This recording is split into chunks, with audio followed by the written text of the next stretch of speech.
Co-author of Dirty Little Secrets, The Persistence of Corruption in American Politics. On Book Notes, Sunday night at 8 Eastern and Pacific Time.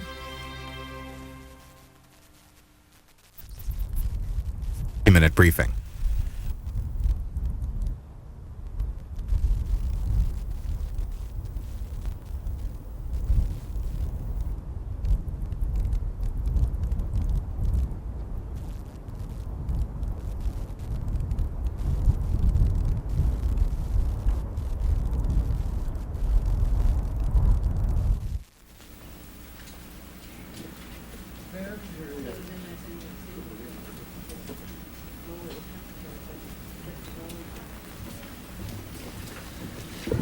Welcome to the State Department briefing. Sorry I'm a couple of minutes late. A lot of information to track down today. I've got two announcements to begin with. First off, to welcome some visitors to today's briefing. Omar Berbish and Mohamed Chermat, who are journalists with the independent French-speaking newspapers in Algiers in the United States to study the bases of America's freedom of the press. They are sponsored by USIA. So welcome to you. Second, with regard to the bombing that occurred yesterday in Saudi Arabia, the very tragic bombing, to let you know that the U.S. Department of State has just released a public announcement which reads as follows. At approximately 9:55 p.m. local time, Tuesday, June 25th, a terrorist explosion occurred in Al-Khobar near Dhahran in the eastern province of Saudi Arabia. It apparently was directed at military coalition forces. The number of casualties is estimated at over 240 people, including the deaths of some American citizens. The U.S. Embassy and consulates and the U.S. military component of the coalition are working with Saudi officials to deal with the tragedy and to ensure that additional measures are taken to protect the security of Americans in the kingdom. The U.S. Embassy has again encouraged American citizens in Saudi Arabia to be vigilant of their personal security and surroundings, to keep a low profile, to reduce travel within the kingdom, to treat mail from unfamiliar sources with suspicion, and to report any suspicious activities to the U.S. Embassy or the nearest U.S. consulate. The U.S. Embassy in Riyadh has suspended temporarily all routine consular services in order to be able to provide essential emergency services to American citizens in Saudi Arabia. The Department of Defense has provided the following telephone numbers for relatives of affected service members seeking information. For those related to Air Force personnel, the number is 1-800-253-9279, and I think the Pentagon has already put that out. Those from other services, the number is 703-697-5131. And that's what I have for the top. George. Can you talk about threats to the compound prior to yesterday's incident? Well, at this stage, several times, and has indicated that a team has gone out. I think a team went out at about 5 o'clock this morning from Andrews Air Force Base, composed of FBI agents, some military personnel, some personnel from the State Department, to investigate what has occurred, to help the Saudi authorities as they follow up. So our bottom line is that we really have to await the results of that investigation to put together exactly what happened in the run-up to this terrible tragedy, and what has happened in the aftermath of it. Are you aware of any threats in the weeks preceding the incident? I don't have anything to report to you right now by way of threats directed at that compound, specific threats. We've seen the same reports that I think most of you have seen, that in fact there were reports of suspicious activities that had occurred in the days and weeks preceding the bombing. But in terms of phoned or mailed or faxed threats, I just don't have any information at this time to report. Yeah. Could I? Glyn, is the U.S. Military and the Saudis now looking again at the security situation of all U.S. personnel to see that there are no unsecured roads that are coming close to our personnel, that this could be repeated? Apparently it has been repeated, as you have announced, but are we rechecking? And Glyn, how come this road was even open to traffic? Well, Bill, you know, the security situation and precautions that are taken not just in Saudi Arabia but around the world are constantly being reviewed. Now, clearly, there may be lessons to be learned from this particular incident. We have all kinds of rules as regards setbacks from roads for buildings that house Americans. We have rules for security procedures that are to be set up at American installations of various kinds. The Department of Defense can fill you in better on the precise security arrangements that existed at that facility near Dhahran. So I can't speak to that directly, but of course the U.S. military has set up in the wake of this more stringent security for their personnel, and they've said as much.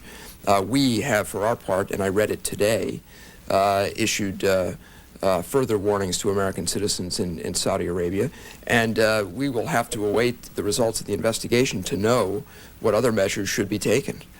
Yes. Glyn, Go ahead. Yes. there was before the warning that was released today, the previous warning was in May, I believe, of this year. And That's right. Were there any other warnings that were released in Saudi Arabia concerning threats against Americans between that May release and the release today? I'm not aware of any warnings that may have been issued in Saudi Arabia. Whether the Department of Defense issued warnings, they could speak to that. But we did, on May 16th of this year, put out a public announcement on Saudi Arabia that this, you will recall, was in the wake of a telephone call threatening retaliation against Americans in Saudi Arabia if the four Saudis charged with the earlier bombing were punished. And we put out all of that information to American citizens at that time, and that was the operative public announcement up until the announcement that I've just issued. Yes, Laura.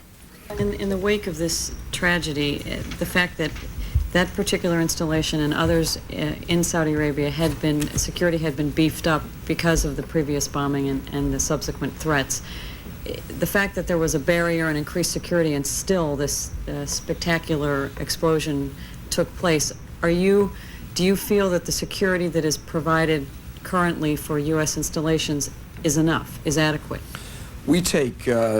We go to tremendous lengths to provide security for American personnel, military personnel and civilian personnel. Many of you who have visited our embassies, for instance, overseas, know just how secure many of those embassies have become in the last generation or so as a result of what we've learned from terrorist attacks. You know, there's another point to be made here, which is that a determined terrorist is difficult to stop, especially if they concoct the kinds of devices that we've seen explode here, you know, in Dhahran. That kind of a device that can leave a crater 30 feet deep and 80 feet wide is awfully hard to guard against. You can't close every road. You can't increase your setbacks to such an extent that you have absolutely no contact with the public, or the public can't get to you in any fashion. I've seen the reports you've seen that this tanker truck or whatever it was may have tried to enter the compound and was turned back, that the security measures put in place before today or before yesterday may have prevented much wider bloodshed. We'll have to see. That may well have been the case, though, because we have taken increasingly strong measures to protect Americans. Yeah, Betsy. I read that the Saudis were in charge of the perimeter security, the perimeter control, and that it in fact was a U.S. guard at a gate who became suspicious of the truck and who directed the Saudi guards outside of the gate to investigate the truck. Do we have confidence that the Saudis are in fact paying enough attention to our concerns about security and that they are up to this task? Well, I'm glad you asked, because that allows me to make a point, actually 2 points. The first is that, of course, the Saudis are charged with security at American installations in Saudi Arabia, and that's consistent with the practice all around the world where Americans are stationed. It's usually the case that the host government has a measure of responsibility for security. And then, of course, we protect our own, as the President has said, and do everything we can to provide security ourselves. The second point is that the Saudis have, we believe, acted in an exemplary fashion here. They reacted quickly when the warning was sounded. They have, in the wake of the bombing itself, really stepped up to this very strongly to provide medical services, to launch an investigation. The White House, I believe, indicated that there was a phone conversation last night between King Fahd and the President. So they have moved swiftly to express their condolences to the American people, to mount an investigation in full cooperation with the United States. And King Fahd himself assured the President of his government's full cooperation when he extended his condolences to those affected.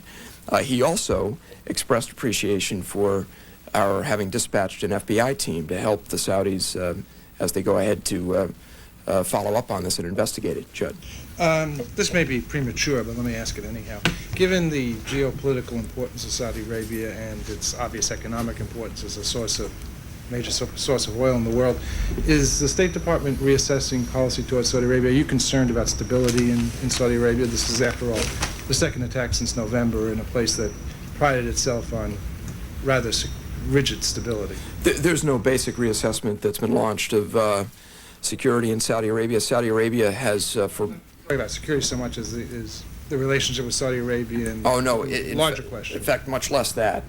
I know of no look that's been launched at our relationship with Saudi Arabia, whether it should be affected by this. I don't think so at all. I mean, the United States is not going to cut and run in the face of terrorist attacks, even determined terrorist attacks like this, employing rather sophisticated methods. And that's a point that's been made by the President, the Secretary of State, and we note as well on Capitol Hill, where, and this is important to note, senators and congressmen have said that they too believe the United States should stick with our commitments in that part of the world, indeed all around the world, and not let terrorists back us down or face us down. Yeah. Yes, Glyn, I noticed there was a meeting downstairs between United States and GCC members, Gulf Cooperation members. Was that called because of the bombing, or was it just a regular routine meeting? I don't know of any connection between the two. I would have to look into that for you. Yeah, Jim. Does the State Department intend to offer a reward in this case? Not at this time. I have nothing to announce. I did see in the press that the Saudi government, I believe, has offered a reward in the wake of this.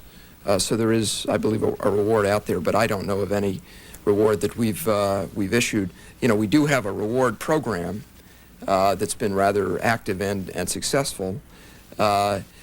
Normally, though, we develop information first so that we can target reward programs a bit better at individuals or at better sources of information. And I don't think in this case we have any leads yet. You mentioned that the State Department issued a public announcement or advisory on May 16th, I think.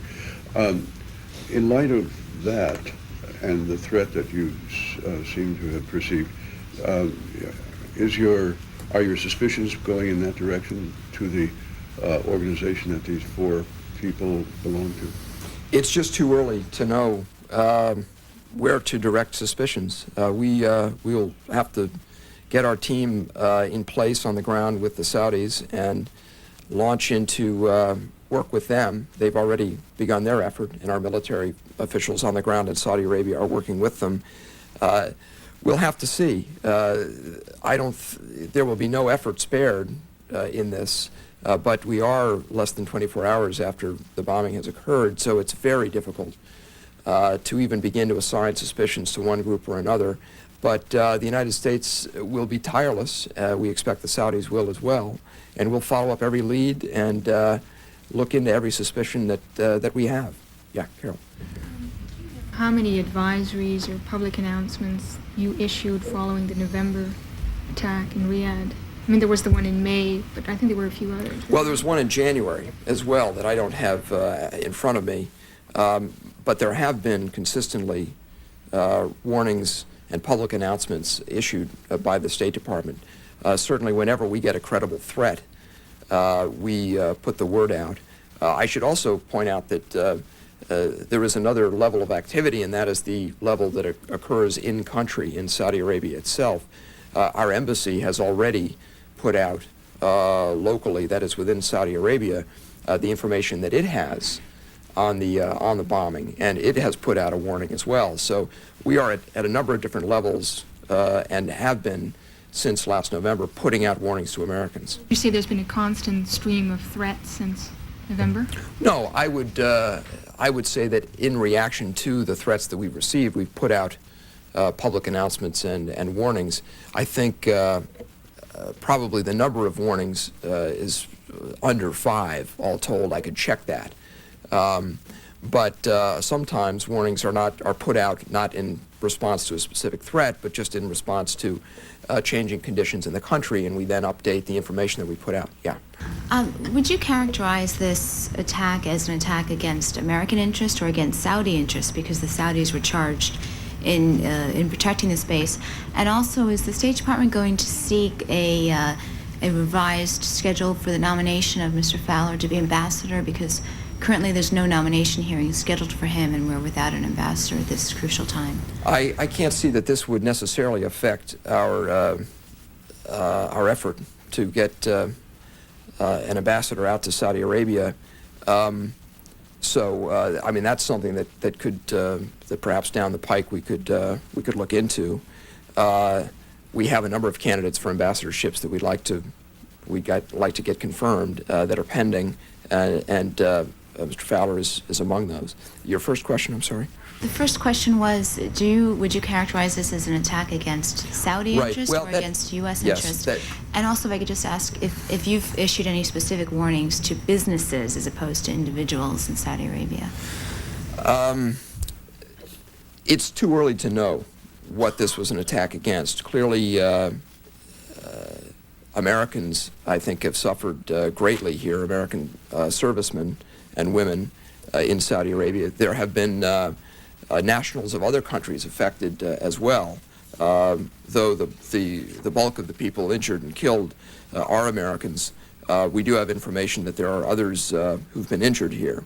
I think the way to look at it, the way we ought to look at it, is this is an attack against civilized nations. It's not just an attack against the United States, and it's an attack against the international system in all countries that have signed up to certain norms of behavior, and that's why it's important that the world move forward to try to prevent these types of tragedies from occurring in the future. And at Lyon, there are, in fact, a number of initiatives that will be taken that are more in the anti-crime category, but that are also related to the effort to get at international terrorism. So this is another indication of the need for the international community to step up to the challenge of international terrorism. Yeah. Yes, thanks, Glenn. Would you see an increased counter-terror or counter-intelligence effort, especially in Saudi Arabia? And is this not the fact that there was 5,000 pounds of this incredibly powerful explosive, a big truck involved here? In other words, a lot of detectable assets before this attack. Don't you think that there is a gaping, rather glaring failure on the part of Saudi security and Western intelligence to preempt this kind of thing? Bill, you know, I mean, these are all questions that, I mean, first of all, I would question the premise of your question. I don't think that there's any gaping breach in security that this immediately points up. There will be lessons learned, obviously, as a result of the bombing, and that's why we have an investigating team going out there to help the Saudis, that the Saudis have welcomed, to look into this, to try to learn some lessons from it. I've said it's difficult to counter a terrorist or terrorist group that comes up with a bomb of this magnitude that can leave a crater the size of the crater outside King Abdulaziz's city. And again, I think what's needed here are further cooperative efforts, and at Lyon we will be discussing how to go about cooperating in that vein. There was the other question about whether we warned businesses or not. The warden networks that exist in our that our embassies have set up around the world in various countries often do take advantage of communicating with other groups, whether they are businesses or it can be private or non-profit groups. We get the word to the headquarters, and they then get the word out to their people in the field. It's not a situation where, for instance, in Saudi Arabia, we would contact all of the 40,000 some Americans in country. So I guess the short answer is yes, that very often we do get the word out to businesses, and they in turn get the word out to their people. Yeah. Yesterday, the Secretary was asked in his press conference in Israel whether the follow-on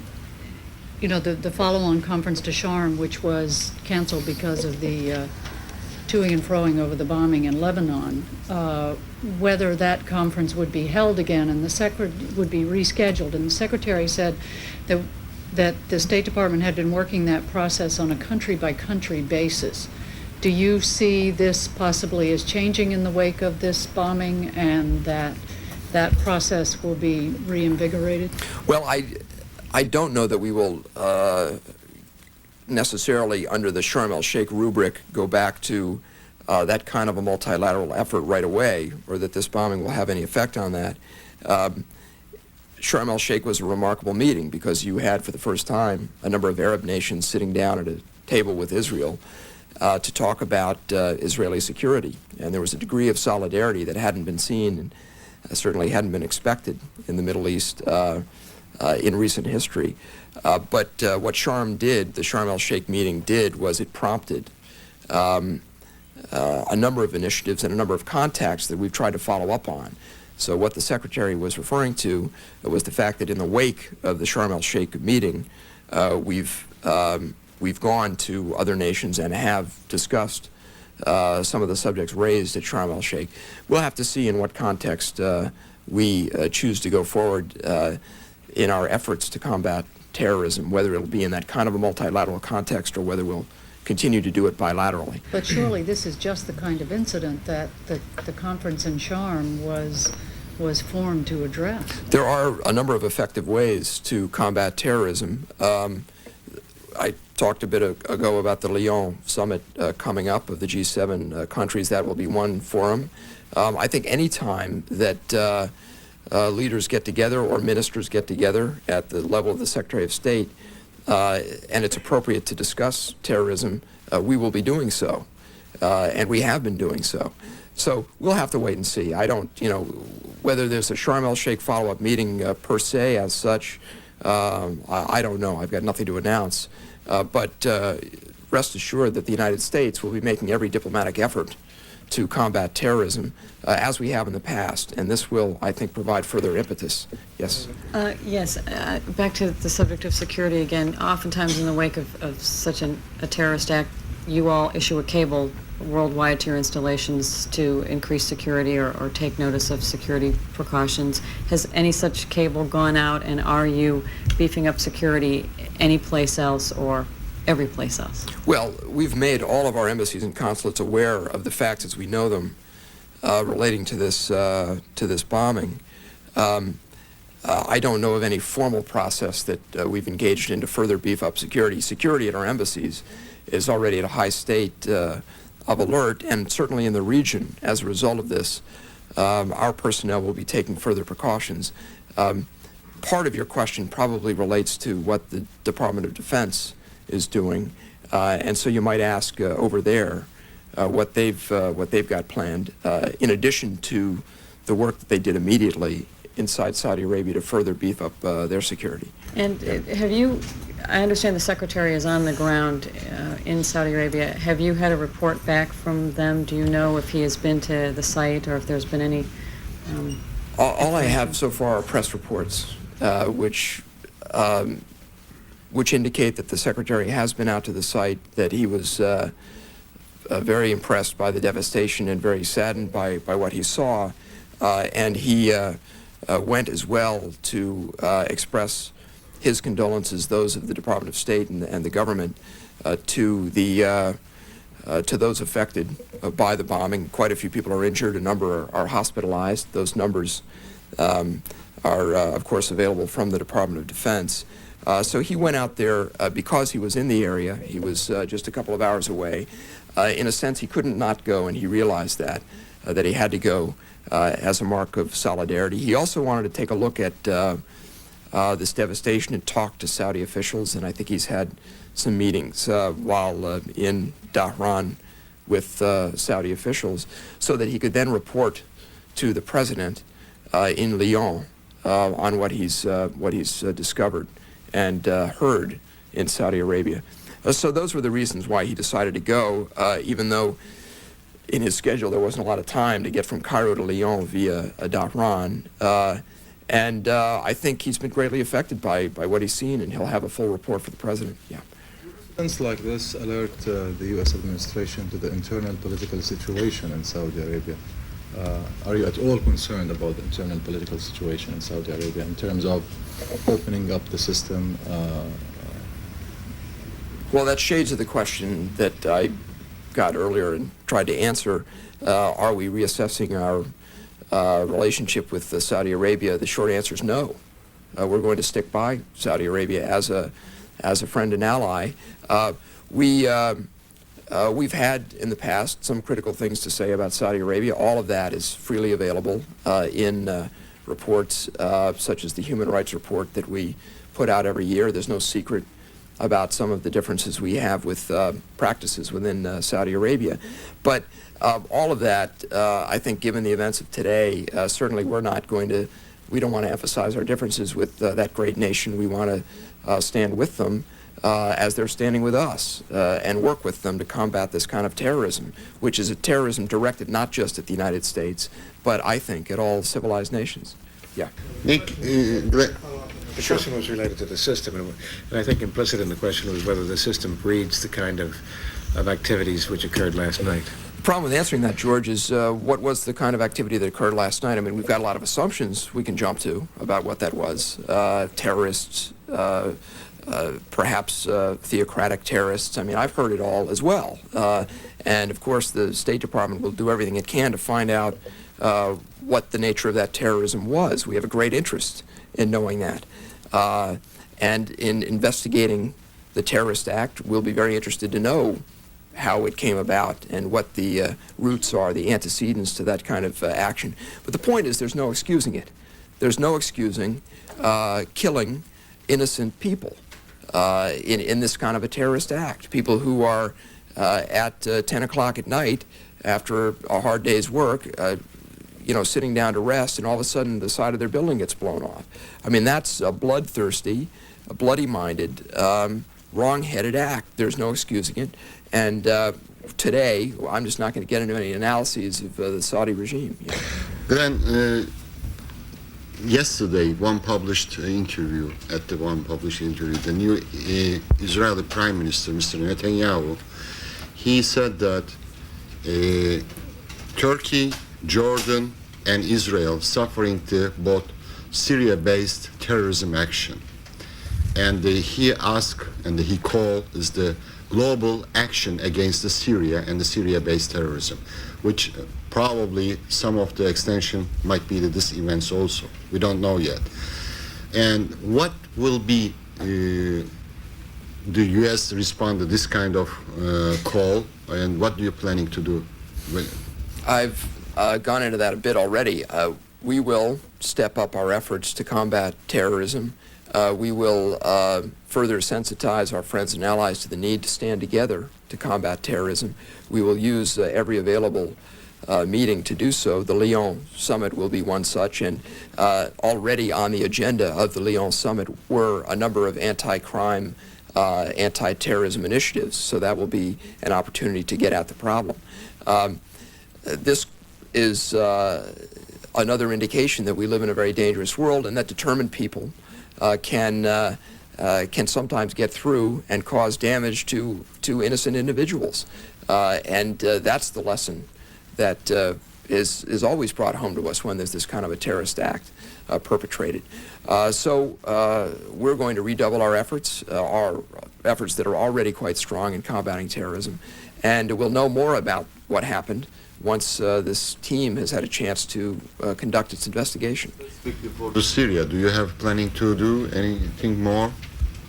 Or are you planning to change today's policy against Syria? It's much too early to tie this terrorist act to any particular country, and so I'm not prepared to do that today. Let me go here first. Yeah. Yes, there's a common presumption is that whatever attack against in the region against United States personnel may be caused by resentment due to the fact due to the United States' strong support for Israel, especially throughout the Lebanese bombing and recently after Netanyahu's election. Has there been any indication at all of that, or? Well, not knowing who did it makes it difficult to know why they did it. Warnings that may have, I mean, the threat. One of the threats specifically mentioned that if something was done to the people detained, then they would retaliate. Has there been any other threats in that direction, but indicating other reasons or causes? I don't know of any threats spurred by that have resulted in terrorist action, and I don't know whether this most recent tragedy was a result of those types of motivations. Yeah. Just going back to my question before, not just our businesses being warned, but our businesses being urged to take special precautions. I mean, for other than to check their mail and notice suspicious people, are they being urged not to travel to the other Gulf countries, or are they being urged to take any specific precautions? Well, part of the public announcement that I read, I think, spoke of taking precautions when traveling around Saudi Arabia. Out of Saudi and the rest of the Gulf? I don't know if, I mean, we have a sort of a country-by-country system of travel alerts, consular warnings, that kind of thing, and it simply depends on the country. Sometimes we issue regional alerts if we think that there's a regional threat, but I can't point to anything specific by way of warnings given to American businesses outside of Saudi Arabia recently that would sort of fit the bill that you're setting up. You haven't asked businesses to perhaps reevaluate their ties to Saudi Arabia? Goodness, no. No. And there has been no regional warning just for Saudi Arabia, not for the other Gulf countries. This public announcement is for Saudi Arabia, the one that I've just read. As far as you know, have there been any regional warnings recently? Not recently, but I can always go back and check the rack. I mean, we've got a rack of these warnings on various countries and see what there is there. A question goes back to the Riyadh bombing, right, and to this one. Mm-hmm. Especially this one, up to 5,000 pounds of very high explosive, I believe liquid explosive. Does the State Department believe that this material could have been manufactured indigenously in Saudi Arabia? Bill, you're so far beyond where we are now. I mean, we've got, as far as I know, the FBI agents may still be in the air. They left at 5 a.m. this morning, so we're just not going to leap to any conclusions. We have to investigate this. The Saudis are in the lead in that process. We will help them, and they've welcomed our help. That work is painstaking and detailed, and will be done very carefully. So we'll know more about pounds of explosives and types of explosives. Know if there was any capacity for manufacturing within Saudi Arabia. Don't we know that by now? Bill, I don't see that as a relevant question right now. I mean, it will be to the investigators. To the culpability. Well, we'll look into all of that. Absolutely, sure. Anything else? Different area. There are rumors flying around the Dominican Republic on the eve of their runoff election, I believe on Sunday, that the U.S. is taking sides, and I think both sides are accusing the U.S. of supporting the other side. And do you have anything on that? The United States in the Dominican election process is maintaining strict neutrality. I can tell you that. We've been supporting democracy in the Dominican Republic for quite a while. Since, in fact, the flawed 1994 elections, the U.S. has sought through all the means we've got, all the diplomatic means, to assist the Dominican government, political parties in the DR, and Dominican civic organizations in holding free and fair elections. The good news, of course, is that the observers who witnessed the first round of elections in May agree that that election was free and fair. After that first round, the State Department reiterated its strong support for Dominican democracy and congratulated the Dominican people on that accomplishment. So to go back to what I said originally, we're neutral. Yeah. Got anything to tell us about John Kornblum's travels in the Balkans? Has he made a citizen's arrest? John Kornblum is in the region. He has had a series of meetings and will be meeting with Serbian President Milosevic later today. All of this, of course, occurring against the backdrop of these very interesting reports that Karadzic has tendered his resignation as president of the Serb entity. We've said it before, I'll say it again, that the only acceptable outcome will be his unconditional removal from power. He must not remain in any position that will allow him to impede implementation of the Dayton Accords. That's number one. And number two, he must be delivered to The Hague to answer the war crimes charges on which he's been indicted. Now, the questions I got yesterday, can he, kind of these angels on the head of a pin questions, can he remain head of his party, and if he quits the presidency? All of that, I think, is immaterial because where he belongs is in The Hague. If he's in The Hague, he's not going to be able to hold any position, whether it's in the party or the government. Except that from that podium, spokesmen have been saying, well, if he's not delivered to The Hague, he should be marginalized. Is he marginalized if he's not running for office as president, well, but is head of his political party? Maybe what we're seeing, and we certainly hope this is the case, we are now seeing the marginalization of Radovan Karadzic. That would be wonderful as a first step. But the ultimate step has to be that he faces these charges of his having perpetrated acts that constitute being a war criminal. I mean, he's got to go to The Hague to face those charges, and that is the message that we are impressing upon those in the region, and that is the message that John Kornblum will be giving to President Milosevic later today. Yeah. Peace. The administration has been urging everybody in the area to take a deep breath and not prejudge the intentions or the policies of Prime Minister Netanyahu. Now that Secretary Christopher has spoken with him, is the administration satisfied with these policies, or at least the outline of these policies? And do you see them any different than the campaign rhetoric that we've heard? Well, the Secretary just today finished some discussions in Cairo with Egyptian President Mubarak and Yasser Arafat, chairman of the Palestinian Authority. His next step will be to report to the president on the results of his visit to the Middle East. But it is true that the United States believes that the peace process should go forward without preconditions. The Secretary has said as much. And we'll have to wait and see from the Secretary how he assesses his trip out there. But he has made a very good start, certainly in Israel, of a contact with the new Israeli government, with Prime Minister Benjamin Netanyahu, and has, we think, prepared quite well for Netanyahu's visit to the United States July 9th. So that he went out there for that first contact with the government of Israel, and then reported to President Mubarak on the results of his meetings in Israel. And That's where matters stand now. We will stay in the game. The United States, Secretary Christopher will stick to it, remain persistent, and try to advance the peace process. Game of solitaire? Good question. No, it's not a game of solitaire at all. In fact, that's what's wonderful about the Secretary's trip. All of his interlocutors are essentially saying the same thing, which is that the peace process should continue. Obviously, there are differences of approach, and that is where we can be useful in talking to the parties and trying to figure out where to go from here, because it's absolutely essential that the process continue, and the Secretary is determined to help it continue. Yeah, over here. About 3 weeks ago, the State Department issued an announcement that U.S. companies would be allowed to bid on Iraqi crude that's going to be sold under UN Resolution 986.